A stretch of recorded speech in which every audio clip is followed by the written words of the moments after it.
Hello दोस्तों, welcome back my YouTube channel Alvina education. आज हम लोग इस वीडियो में चैप्टर 3 मल्हार बुक का क्वेश्चन आंसर करने वाले हैं। उसके सोल्यूशन को हम लोग पूरा करने वाले हैं। तो आप अगर चैनल पर नहीं आए हैं तो मेरे चैनल को सब्सक्राइब कर ले और बेल आइकन को प्रेस कर ले ताकि फर्स्ट नोटिफिकेशन आप पास चली जाए।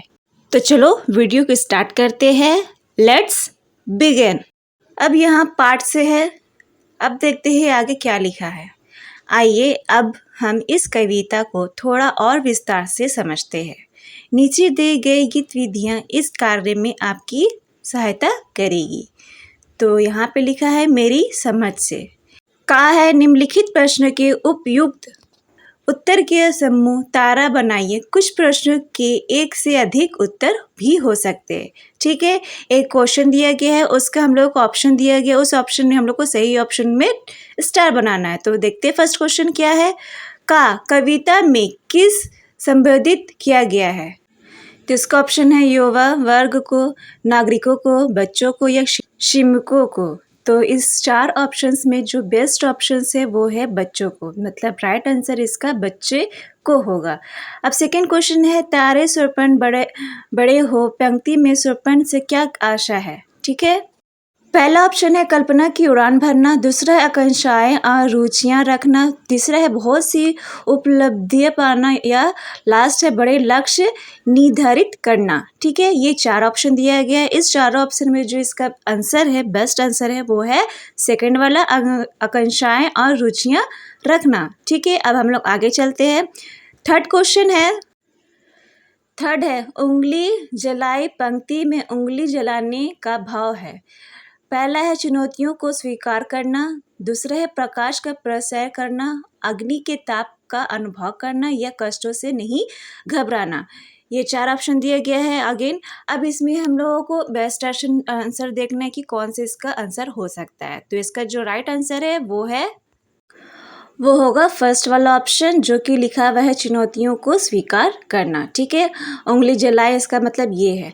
फोर्थ क्वेश्चन है अपने पाँव पर खड़े हो पंक्ति से क्या आशा है। पहला है अपने पाँव पर खड़े होना, सफलता प्राप्त करना या कठिनाइयों का सामना करना या आत्मनिर्भर होना।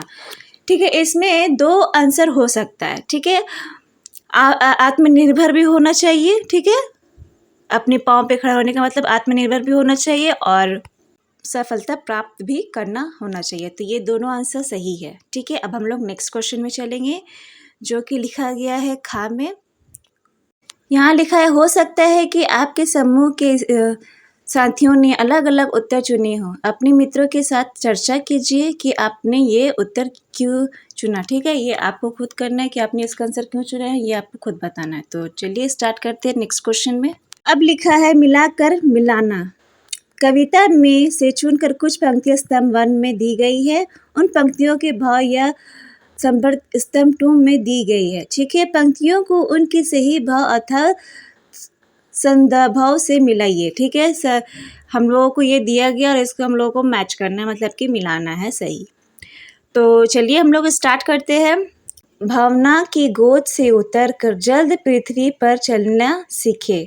ठीक है, ये दिया गया। अब हम लोग स्तंभ 2 में देखते हैं कि इसका राइट में क्या हम लोग मैचिंग कर सकते हैं। तो इसका जो मैचिंग होगा राइट वो होगा थर्ड नंबर। ठीक है, भावनाओं में ना बहकर बस्ती विकट का सामना करना। ठीक है, अब आता सेकंड वाला हर दिए की रोशनी देखकर ललचाई। तो इसका फर्स्ट होगा विविध ज्ञान के प्रति आकर्षित होना और उस पाने की लालक होना।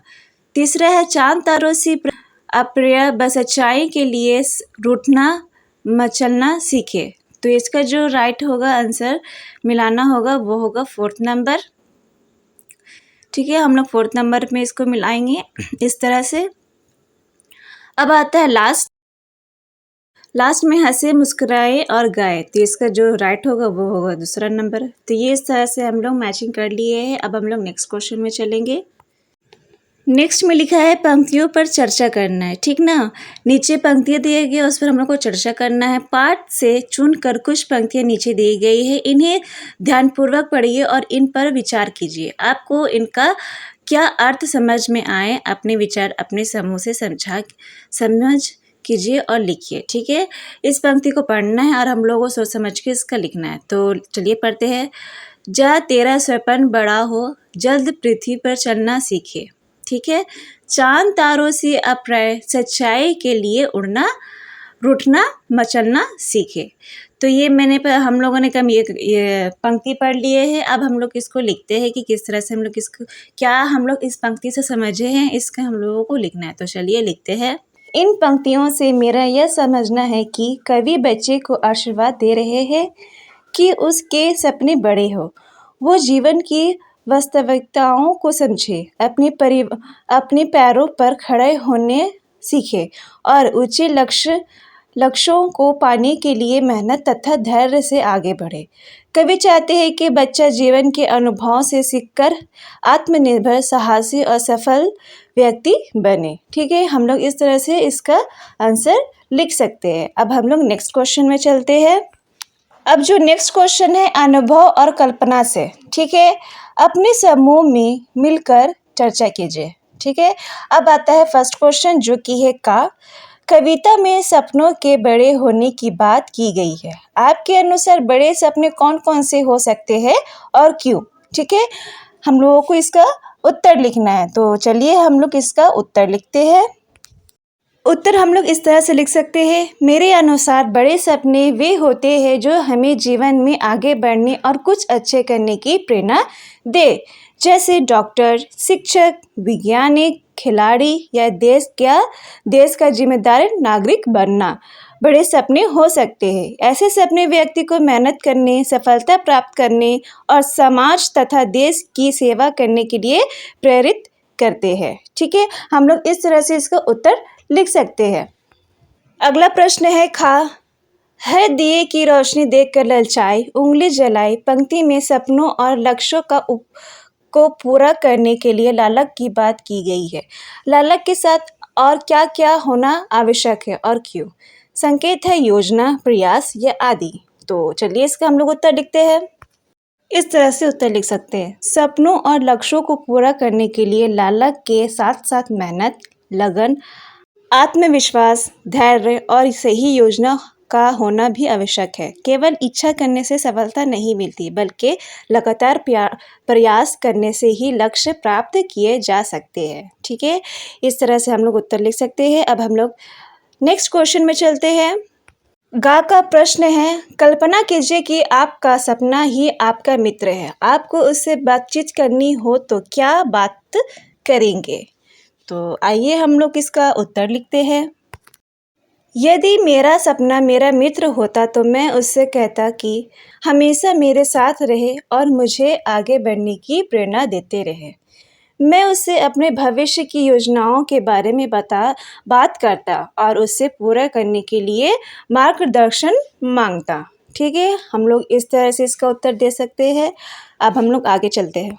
घा का प्रश्न है, यदि आप किसी को आशीर्वाद देना चाहते हो तो आप किसे और क्या आशीर्वाद देंगे और क्यों? ठीक है, तो चलिए लिखते हैं इसका आंसर। यदि मैं किसी को आशीर्वाद देना चाहूँ तो मैं अपने मित्र को आशीर्वाद दूंगा कि वो जीवन में हमेशा खुश रहे, स्वस्थ रहे, अच्छे कार्य करे और अपने सभी सपनों को पूरा करे। ऐसे इसलिए क्योंकि हर व्यक्ति को सफलता और सुखी जीवन की आवश्यकता होती है। ठीक है, आप चाहे तो इसका दूसरा भी आंसर लिख सकते हैं। तो बच्चों, यहाँ पे जो हमारा सोल्यूशन है चैप्टर 3 का वो कंप्लीट होता है। आगे कुछ क्वेश्चन दिए गए हैं लेकिन वो आप खुद कर सकते हैं, इसलिए मैं आपको नहीं बता रही हूँ। अगर आपको इसमें कुछ प्रॉब्लम होगा, कुछ डॉट होगा तो आप मुझे कमेंट करिएगा, मैं आपको इस डॉट को पूरा कर दूँगी। मिलती हूँ नेक्स्ट वीडियो में, तब तक के लिए thank you for watching my video. अगर आपने अभी तक मेरे चैनल को सब्सक्राइब नहीं किया है तो सब्सक्राइब कर ले और बेल आइकन को प्रेस कर ले ताकि फर्स्ट नोटिफिकेशन आपके पास चला जाए।